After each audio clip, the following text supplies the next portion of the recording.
आज या नवरात्राच्या धगधगीच्या जीवनामध्ये सुद्धा आपण बघतोय सकाळी 4 वाजता उठून महाच्या देवीला जाणं असेल किंवा घरातली कामं असतील, धुणी भांडी असतील, एवढं सर्व करून रात्री पण 11-12 वाजेपर्यंत जागायचं, अवघे 2-3 तासच झोप आपण इथे घ्यायची, परत यायचं, एवढी शक्ती आपल्या पुरुषांना तर नाहीच आहे.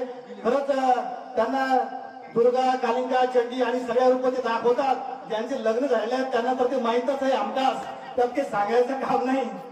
तर या ठिकाणी मी सर्व महिलांना परत एकदा त्यांच्या कार्याबद्दल सलाम करतो, सॅल्यूट करतो, आभार व्यक्त करतो आणि आपण सर्व प्रेक्षकांनी या ठिकाणी प्रतिसाद दिला, आपल्या सर्वांचे सुद्धा आभार व्यक्त करतो.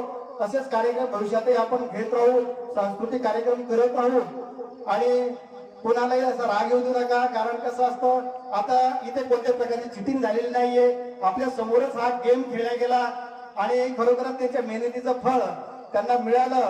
तर पैठणीच्या पहिल्या मानकरी आहेत हा, झोपेत म्हणू नका फक्त आज. आणि 2 नंबरच्या मानकरी आहेत. चला, मी आता सर्व महिला मंडळींना आमंत्रित करतो, त्यांनी